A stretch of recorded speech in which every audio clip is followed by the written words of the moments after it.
This is Module 6, Lesson 6. Read the objective out loud while I read it. I can investigate patterns in vertical and horizontal lines and interpret points on the plane as distances from the axes. So we're going to start with our fluency practice. We're going to multiply and divide by 10, 100, and 1,000. So just as a quick review, this template is inside your problem set packet. So remember, go back to what you know.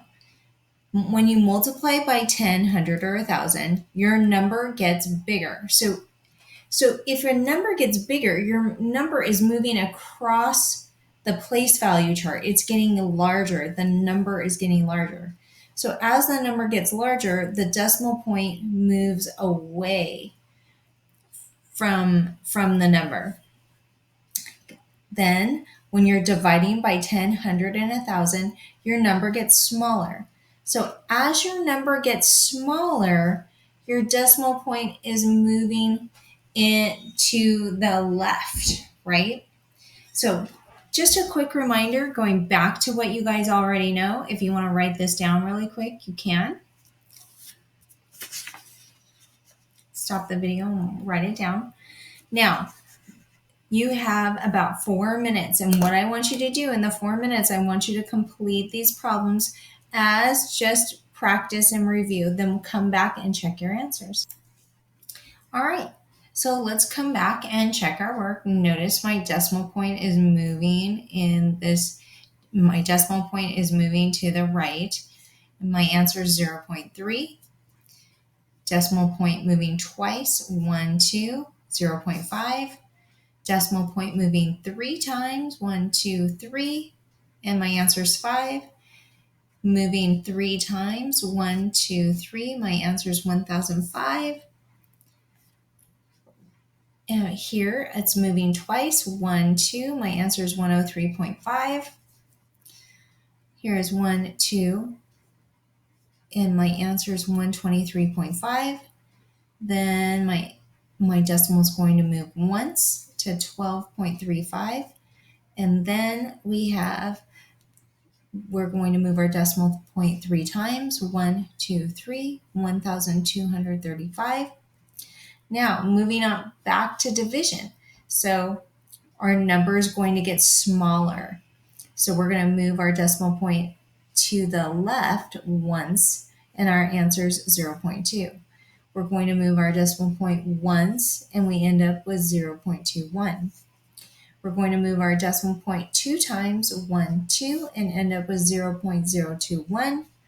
Then we're going to move our decimal point 3 times. Remember, that decimal point does exist right here, even though it wasn't there originally. There's always a decimal point after the ones.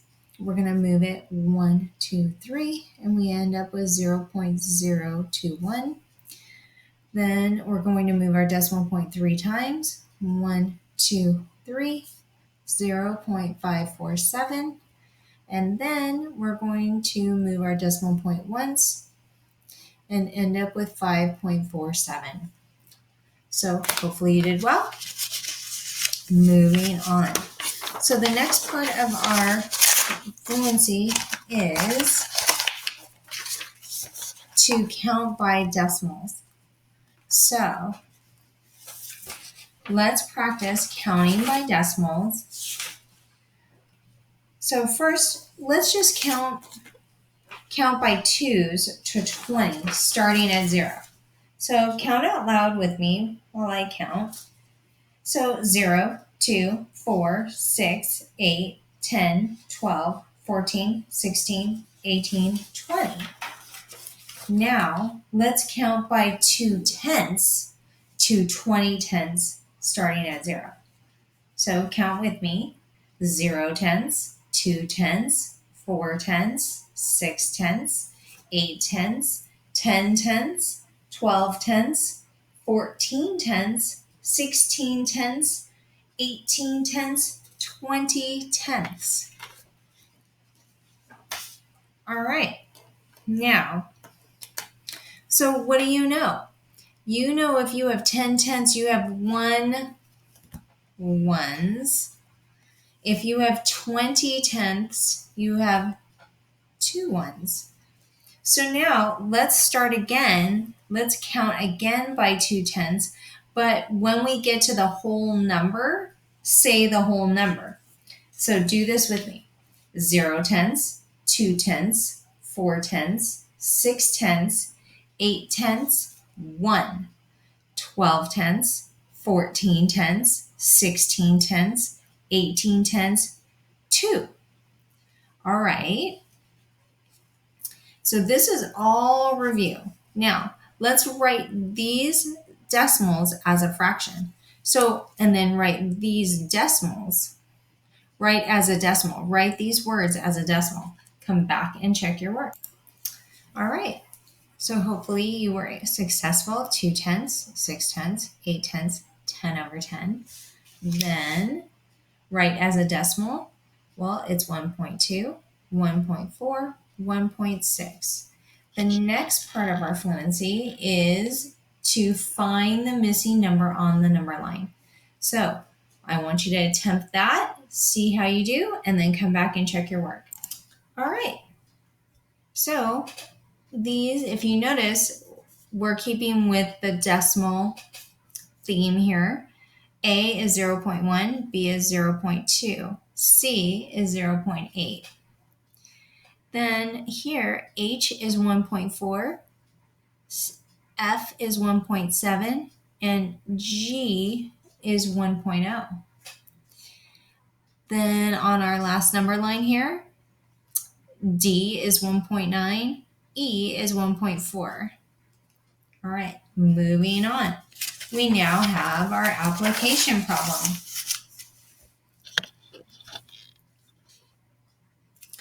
So, Adam built a toy box for his children's wooden block.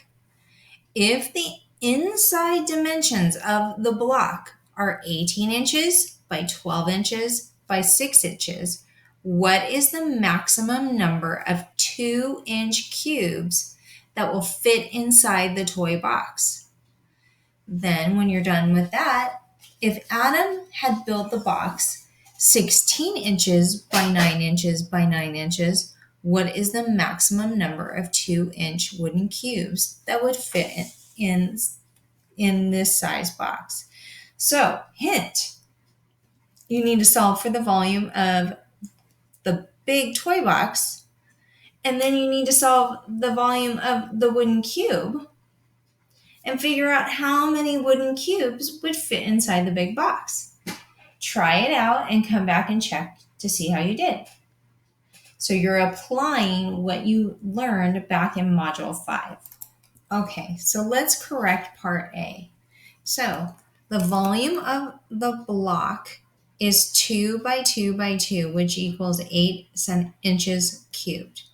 Then the volume of the box is 18 by 12 by 6, which that becomes 18 times 72.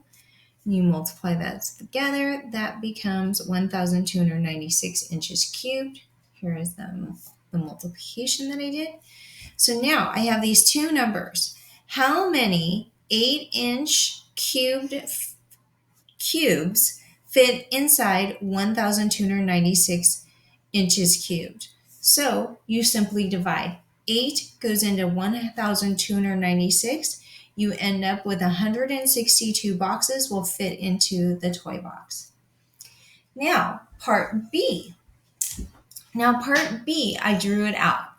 So Part B is now the box, the toy box is now 16 by 9 by 9. So if I know that each block is 8 centimeters cubed, and it's 2, so 16 divided by 2 is 8. So 8 blocks will fit across here. How many times? 9 divided by 2, you're going to get at least 4 blocks. So at least 4 blocks will fit across here. And then 4 blocks will fit up the side in the height. So I'm going to now solve for the volume for the blocks. 8 by 4 by 4. It's 8 times 16 is 128. I also solved for the toy box, and I got 1,296 again inches cubed. Then, so the answer to the problem is 128 is the maximum number of 2-inch wooden blocks or cubes that would fit into this size box. And yes, there would be some area that's left over. It wouldn't be packed perfectly because these are odd numbers. And this is a perfect cube. All right, anything in that, go back and rewatch the video. This ends part 1 of module 6, lesson 6, and then we're going to start with concept development. And with concept development, you need to turn into your problem set and turn to the back page where it says lesson 6 template. I'm going to ask that you try to get 2 different color pencils. I have red and blue, but you can use whatever 2 colors you want. So if you need to stop the video and go get those really quick, go get it. And you're also going to need some sort of straight edge to draw some lines. So if you need to stop the video and you're going and get those things before you start concept development, go ahead and do that now.